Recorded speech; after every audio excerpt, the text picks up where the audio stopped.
Bonjour, bienvenue à la Maison du Canada. Welcome to Canada House. So we will get this presser going. We will have introductory remarks both from the Minister and the Secretary of State before opening for a Q&A session. So, Minister. Well, good afternoon, everyone. It is an absolute pleasure to be here in London at Canada House with my colleague, Secretary of State for Defence, Ben Wallace. Today, Secretary Wallace and I had a very productive meeting to strengthen the deep and important relationship between Canada and the United Kingdom. Our alliance is long-standing and unbreakable. Canada and British Armed Forces have fought side by side in some of the most pivotal battles in modern history to defend the principles of democracy, peace, and freedom. These are not just empty words. These principles are the foundation of the rules-based international order that has kept us all safe since the end of the Second World War. But these principles are increasingly challenged by countries such as Russia and China, who wish to upend the rules-based international order for their own gain. And as the challenges facing Canada and the United Kingdom accelerate, so will our collective response. Thank you, Ambassador Vadim Pertishko, for being here with us today. I want to turn now for a moment to discuss Ukraine. We will continue to support Ukraine as it defends its sovereignty and as it has had to do for over a year now after Putin's unprovoked, unjustifiable, and illegal invasion. In fact, since February of last year, Canada has committed over $1 billion of military aid for Ukraine. And as we recently announced, we are adding another $500 million in aid to Ukraine. Canada has committed hundreds of armored vehicles, 8 Leopard 2 battle tanks, a NASAMS air defense system, artillery ammunition, and so much more to help Ukraine defend itself. The United Kingdom is home to the Royal Canadian Air Force Detachment in Prestwick, Scotland, which has delivered over £10 million of Ukraine-bound military aid donated by Canada, its partners and allies, using 3 Hercules aircraft. Thank you, Mr. Secretary, for hosting this detachment. Through Operation Unifier, the Canadian Armed Forces have trained over 36,000 Ukrainian troops with the skills that they need to defend their nation, including right here on British soil in collaboration with the UK's Operation Interflex. At Camp Lyd, Canadian and United Kingdom armed forces work hand in hand to train Ukrainians. Canada will continue to stand alongside our allies in support of Ukraine for as long as it takes. Our two countries are both leading members of NATO. Canada routinely deploys Royal Canadian Navy ships under the command of NATO Maritime Command based in Northwood, right here in the United Kingdom. Today, I am happy to announce that His Majesty's Canadian ships, Shawinigan and Summerside, based at CFB Halifax, will be the next 2 Canadian ships to deploy on NATO maritime operations. The 2 ships will deploy from Halifax on July 3rd to join standing NATO Mine Countermeasures Group 1 on Operation Reassurance. This NATO Mine Countermeasures Group was established in 1973 as Standing Naval Force Channel to clear World War II mines from the English Channel. In addition to our efforts at sea, we are going to continue to be part of this high readiness task group with a long history of clearing ordnance from the seas, making maritime routes safer for all maritime activity. This deployment demonstrates Canada's ongoing commitment to NATO's high readiness, continued at-sea presence, and the Royal Canadian Navy's leadership on the world stage to strengthen security throughout European waters. This deployment will mark the first for HMCS Shawinigan and the second for HMCS Summerside on Operation Reassurance. Both of these ships have clearance diving teams and mine countermeasure search capabilities using autonomous underwater vehicles. Aujourd'hui, j'ai le plaisir d'annoncer que les navires canadiens de Sa Majesté Shawinigan et Summerside, basés à Halifax, seront les deux prochains navires canadiens à être déployés dans le cadre d'opérations maritimes de l'OTAN. Les deux navires quitteront Halifax le 3 juillet pour se joindre au premier groupe permanent de l'OTAN de lutte contre les mines dans le cadre de l'opération Reassurance. Ce déploiement démontre le dévouement continu du Canada à l'OTAN et le leadership de la Marine royale du Canada sur la scène mondiale pour renforcer la sécurité dans les eaux européennes. In addition to our efforts at sea, both Canada and the UK are leading NATO Enhanced Forward Presence battle groups, Canada in Latvia, the UK in Estonia. And last year, our alliance agreed to upgrade these battle groups from battalion to brigade size where and when required to protect our eastern flank. As part of these efforts, I announced earlier this month that Canada will deploy 15 Leopard 2A4M battle tanks to Latvia, as well as supporting personnel and equipment. Our commitment to NATO is ironclad, and we will always do whatever it takes to defend every inch of NATO territory. In closing, Canada and the United Kingdom share a deep and historic relationship, forged on the battlefields where we defended the values of peace and freedom for all people. Our countries have an unbreakable bond and an abiding faith in democracy. This relationship is resolute and will serve our people well long into the future. Now I will turn it over to you, Mr. Secretary. Thank you. Thank you, Anita, and thank you for visiting. We have met, I think, 3 times in as many weeks, or 3 weeks for Singapore and NATO, and now today. And I'm delighted to host you, and I'm glad that we managed to further our relationships. We had a good, strong bilateral session this morning where we discussed everything from Ukraine to the High North to NATO and indeed to the Pacific. And I think that's really important that we continue that strong relationship that Anita has talked about going back hundreds of years and certainly side by side. And Canada Day, which is officially the 1st of July, is also the first day off the Somme, and we shouldn't forget that 57,000 Commonwealth soldiers lost their lives on that day.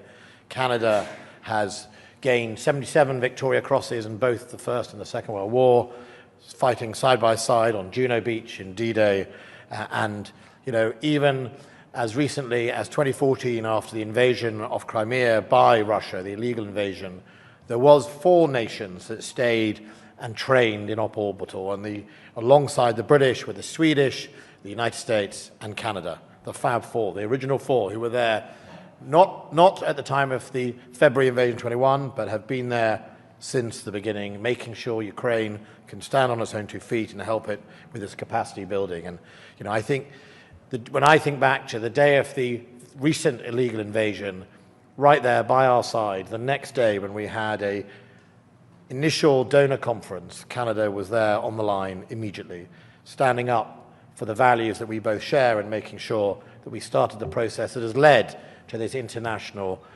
community's response. And Canada's position is very, very important in that. It says it's not just a European problem, it's a global challenge.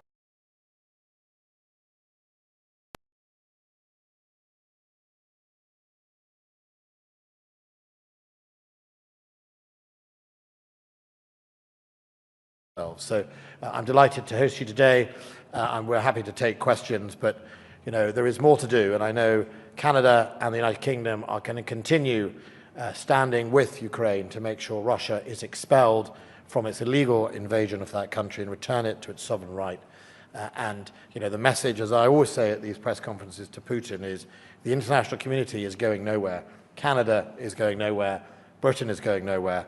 So don't base your calculations, Mr. Putin, on the fact that somehow we're going to get bored and go and do something else. We're not. We're continuing to stand up.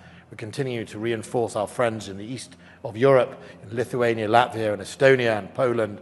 We're there, producing, defence of our people, but also contributing to deterrent. Thank you. Thank you, Minister. Thank you, Mr. Secretary. So now we'll open up the Q&A session. I'll try to alternate between Canadian and UK outlets, and I'll take a main question and a follow-up if desired. So if you can just state your name and outlet.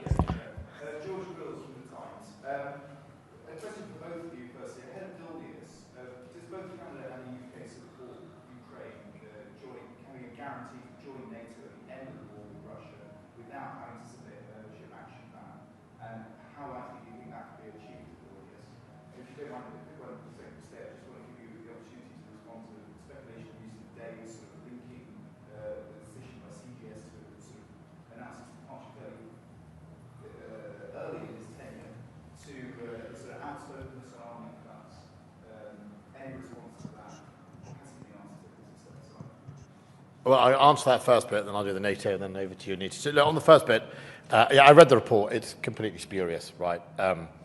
When I appointed General Patrick over a year ago, he'd already been 3 years Commander Stratcom as a 4-star. He is currently, I think, the longest-serving 4-star in our armed forces. And when I appointed him, the condition was he would be doing a 2-year post. So there is no... I saw this ridiculous sort of gossipy report today that somehow there was a sort of, he's spoken out and he's getting, a shorter, not at all. That was the deal we originally made. It was very important. He'd done 3 years as a commander of one of the services strategic command. So that's it. There's no conspiracy, nothing else. And yet, yes, as a general, he's made it clear his views, but I've made my views are in support of him, that the army needs modernization. And I noticed his comments at Russia about antiques or whatever, which is why he's got £40 billion for his army modernization program of his equipment. It's why, since I've been Defence Secretary, they've had a 20% real-term increase in their budget of equipment.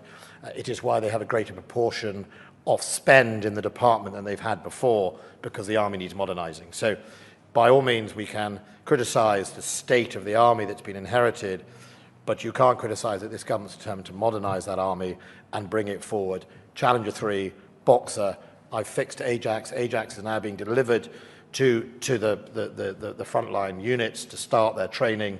The purchase, very quick purchase of Archer to replace the AS-90s when we donated them from Ukraine. AS-90 was out of date. We needed to start the next process. All of those things have taken place under my watch and General Patrick's, and they will continue to do so. There are decisions around longer-term deep-fire platforms, decisions around, and indeed I can give another one, the Apache E grade that we've upgraded. A lot of money gone into the army. It'll be a very modern army, but it has to do that time to get there. On NATO, look, Britain's position, going right back to, I think, Bucharest, was that we believe Ukraine should be able to join NATO. Obviously, other members in the, what was less than 30 then, but a number of members had a different view, and NATO can only go forward in a unanimous position, but we started the process. That's why we were there in 2014, partly to help Ukraine's NATO capabilities build and its capacity so that it would start on that program. I think it went from associate member, and then the next discussion was membership action plan. Obviously, Sweden and Finland didn't have any of that, and I think that opens a very fair question about should at Vilnius we just skip that and say that subject to other conditions, Ukraine should be able to come in and join. After all, they're going to have the most experienced land forces in Europe and probably one of the most heavily armed countries in Europe. I think we should absolutely look at skipping the membership action plan. But of course, we have to put some realism in this space that there are 31 members of NATO now, and we have to all move together. But yes, the direction of travel should be towards NATO membership, but I can't promise that at the Vilnius summit you're going to resolve those 31. What I think we could be able to do is remove more barriers for Ukraine so that when this is over, Ukraine moves towards more security guarantees, more support. And right now, we are working in the United Kingdom on a range of issues to ensure that after this conflict, Ukraine is safer. Along those lines, Canada and Ukraine share a bond and a friendship that is long-standing. We have 1.4 million Canadian Ukrainians in our country, and the people-to-people ties, the bilateral ties, run very deep. In 2015, when we started Operation Unifier, we did that because we wanted to continue to ensure that Ukrainian armed forces had what they needed in order to ensure a repeat of 2014 in Crimea did not occur again. And under Operation Unifier, we've trained over 36,000 members of the Ukrainian armed forces. And I paint that picture for you to highlight the strength, the longevity, the importance of the relationship between our two countries, Canada and Ukraine. And with that in mind, we are very supportive of Ukraine's work with NATO members collaboratively, and when the conditions are right, we will support Ukraine's ascension to NATO. Of course, this is an increasingly important issue. Right now, Ukraine needs to win this war. And as Minister of National Defense, my job is to ensure that the allocated funding that we've been given, now another $500 million on top of the $1 billion that we've already spent, is put to good use in service of Ukraine's efforts to fight and win this war, to ensure the security of its democracy and its longevity in terms of peace and stability. Thank you. CBC. Secretary Wallace, with regard to NATO's 2% target that we consistently talk about ahead of the summit, is there any frustration at all in London about Canada's military spending? We know Minister Anand has said that there has been an increase, but is that increase enough given the invasion of Ukraine? No, I think the first thing is to make sure that we're all moving in an upward direction. Since I became Defence Secretary, we've reversed the pattern that's happened in the United Kingdom. We've actually had a real terms increase. We're going to top out at over £50 billion, £24 billion extra since I was Defence Secretary. That's an important, the first battle is the cultural shift, that defence is no longer some sort of discretionary spend stuck on the side of government, that it is in fact a core part of our defence, of our job as a government, and that's why I was really determined to make sure that we see that shift towards a growing defence budget rather than a shrinking one. You know, the defence budget in 2015 here was cut, I think, by 7%. We're on the upward trajectory, over 2%. Of course, we want all NATO countries to be above 2%. You know, that's no different. That was decided in Cardiff. But, you know, the Canadians, I think, have increased their defence budget by 70%. That's a significant uplift. That's the right direction to go. And I think, you know, it's for individual countries to decide when they're going to get to that target, and that's up to them. But ultimately, the key here is if we all spent our 2%, we could deter Russia and any other adversaries better. But, you know, it takes time also to grow armies and defence. You know, if someone gave me a cheque tomorrow morning for billions of pounds, it wouldn't actually be able to just spend it, right? You can't buy a warship in a year. You can't buy a missile in a year. You can't recruit and train another brigade in a year. It takes time. So the key for us as an over 2% country is to see that the direction of travel is up. Of course, I will say to my friends in Canada and in France and in Germany and in Denmark and in all those other countries that are not at 2%, you should try and get there. Because also, you know, the United States, as a big contributor, is quite clear that it believes that contributions matter, and also the United States, as we can see when it discusses the Pacific, is thinking about its liabilities. You know, America is on the hook for 300,000 plus troops towards Europe and NATO. I'm quite sure if I had that liability as a country, I'd be encouraging other people to burden share. So, but look, the direction of travel, 70% up, you know, a rising tide is important, and I think that's the first plank and very key. Okay.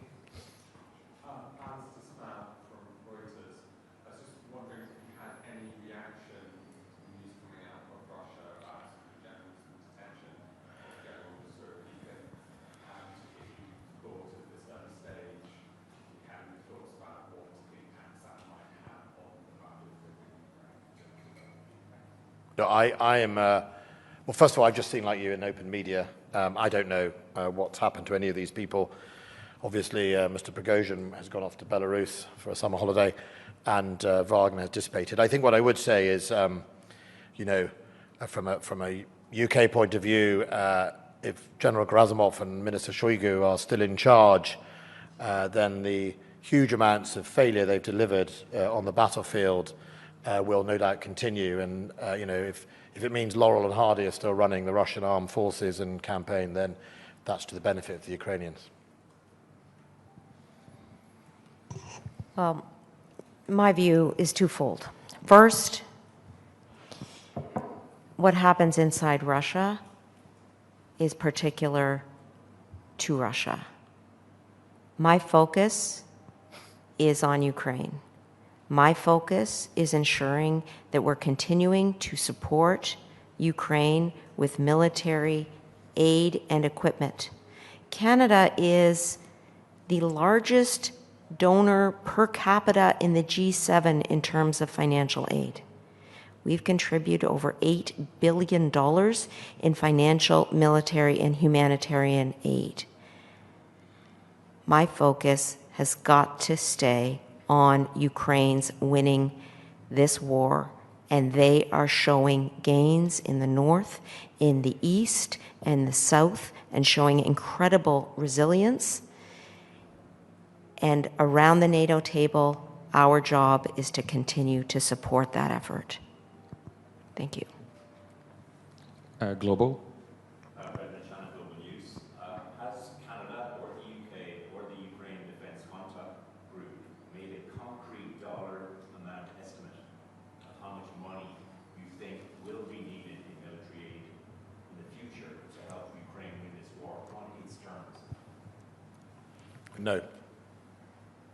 We have a lot. I mean, it depends on the options, right? I mean, there is a range of options you could do to help Ukraine. How much do you want to gift? How much does Ukraine want to buy? How much do you want to loan? How much physical support you want to give through training or troop? I mean, it's what we have examined is a range, and the problem is the range is vast. So, and also how many international partners you have doing with it. So, I think the key here is we have to make sure we support Ukraine's economy and that it remains viable. And all the way through this, the toughest task President Zelensky has faced is how to balance keeping his economy going with fighting the war. Because those are the two ways you can fail. Either the military invasion of Russia was successful, or the economy collapses and Ukraine then effectively has real other challenges. And so that is a task I don't envy, but you know, he's managed to do that. And that will obviously dictate the cost and the scale of the support required for Ukraine after this war. But there's no point me speculating on such a broad element. And I'll just add to that by stepping back and taking a look at the actual process that these 50-plus countries undertake when they're around the Defense Contact Group table. What we do as a group of collaborators is to ensure that we are filling the gaps that exist in the military equipment and defense needs that Ukraine has.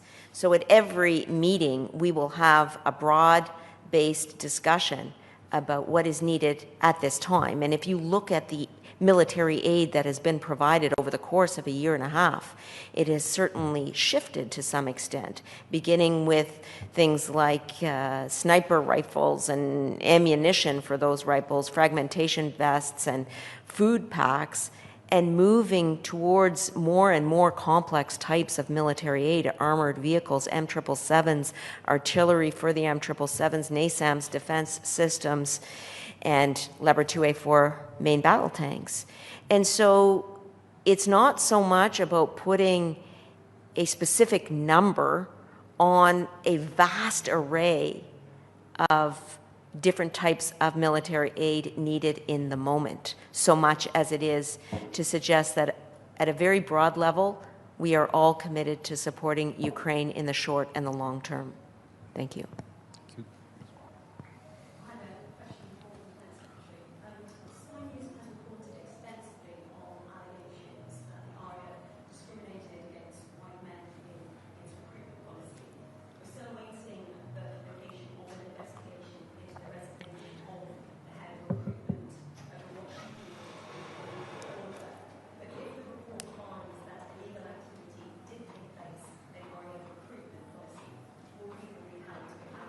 Well, I'm not going to speculate what this report does or doesn't find. When the report's published, then, of course, we will make a decision about all of that. I mean, the Chief of the Air Staff has obviously given an interview to the media today about it. He's apologised. He's recognised that they did discriminate, that the 31 individuals will be compensated, and that the other point to note is that while the whole thing has been, I think, a significant error and indeed a cause for regret of the RAF, they didn't lower the standards. They discriminated against those people that were applying who were above the standard. So our military output wasn't put at risk. However, the treatment of the people applying was wrong, unsatisfactory, and I also think that the treatment of the officer who raised concerns and her very genuine worries being ignored was something that needs to be looked at considerably about why she was ignored, why indeed she was put under that pressure. And I don't want to see anyone put under pressure to do something like what we've seen in the RAF, but I have committed that I will be publishing almost in full the whole report, I think as full as I can publish it, and then we can discuss about what happens next. Globe and Mail.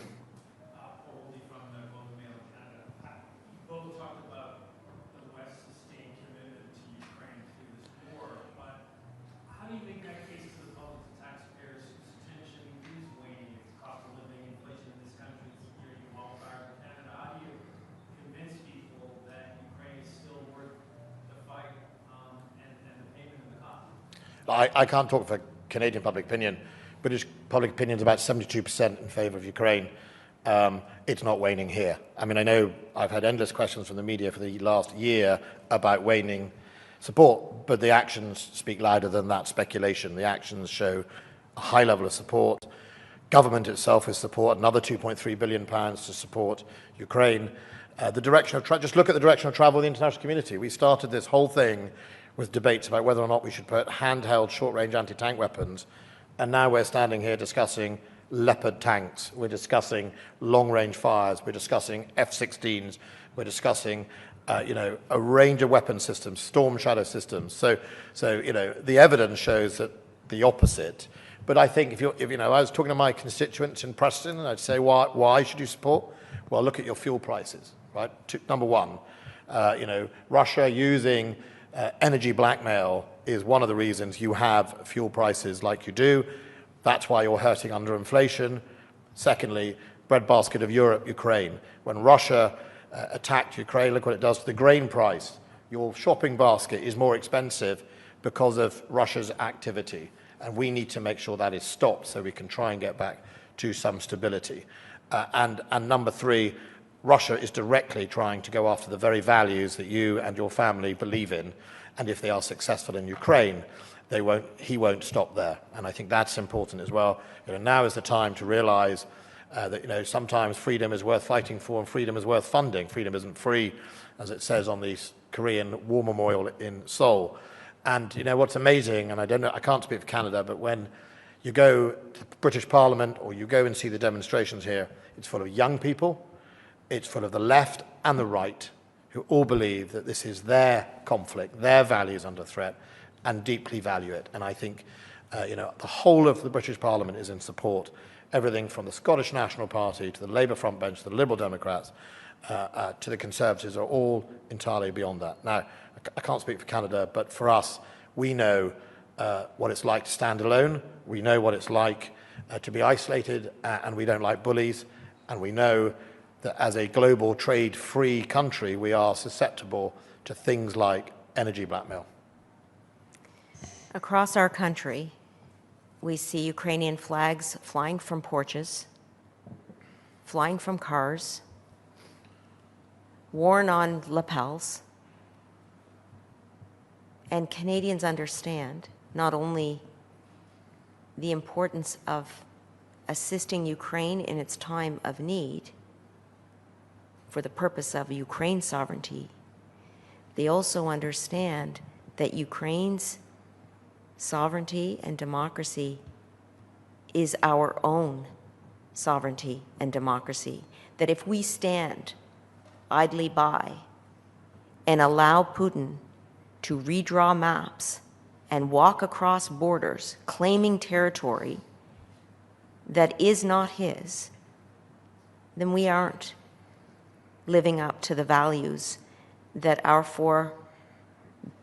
forefathers and mothers fought and died for. And we must, therefore, stand shoulder to shoulder with our NATO allies and friends and partners in support of that rules-based international order that has kept us all safe since the end of the Second World War. I would say further that the Canadian government has taken very seriously rising costs and inflation, despite the fact that we have one of the lowest inflation rates in the G7. How have we done this? What is an example? Well, I have many.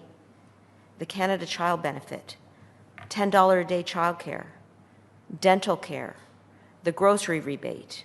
We will continue to be there to support Canadian families, especially in times of economic need, while at the same time support the principles of democracy, freedom, and peace.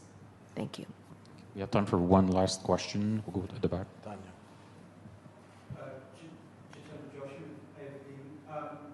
Just going back to the recent tumult in Russia,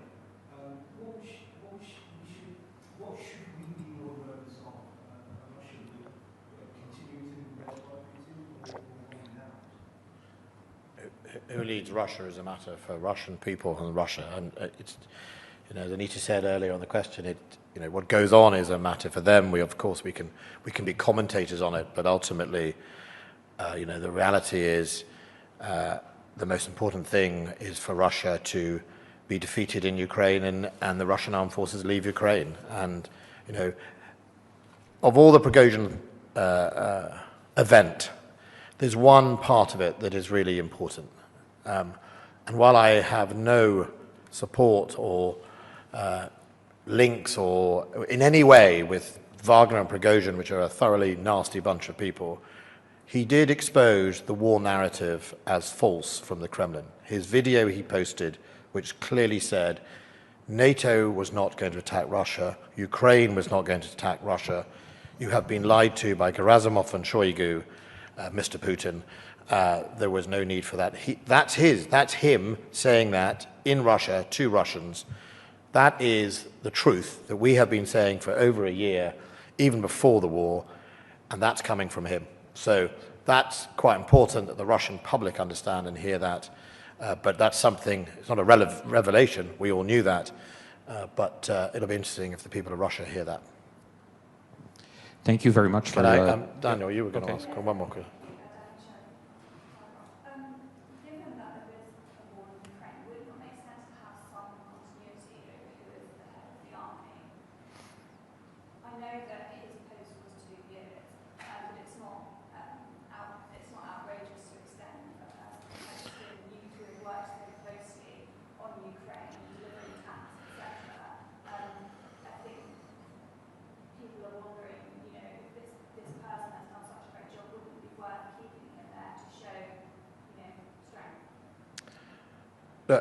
Patrick Saunders is an outstanding and a first-class general. Right? He's brilliant. He has a great record, an operational record. He led the Strategic Command, as I said, for 3 years as a 4-star. He has now led the army. But look, we're an organisation of 240,000 people. Ministers come and go, right? Generals come and go. That is the nature of our armed forces. The fight against Russia in support of Ukraine has been carried out by a range of people. And you know, I don't think that, you know, interrupting the normal scheme of things would necessarily will make a difference. Right? Ultimately, I'm confident that the quality of the generals we have that I will be interviewing for the post will be able to continue to deliver the same effect as required. And of course, remember how the services function. The services are there to generate the forces to meet the tasks set by the centre. And the tasks are set by, effectively, the Secretary of State alongside Chief Defence Staff and the others, other generals who then carry those out. So look, I'm very confident that whoever were to replace General Patrick will be able to continue his excellent work. And I'm also very confident that General Patrick has contributed amazingly to not only the Ukraine, but the overall reform and modernisation of the army. But I don't think you should have a concern that changing him out on an agreed timetable already is it's not a reflection on him, and it is not going to undermine in any way our military response to Ukraine. Okay, thank you. Thank you for joining us today, and enjoy the Canada Day celebrations across the street on Trafalgar Square. Merci, à bientôt.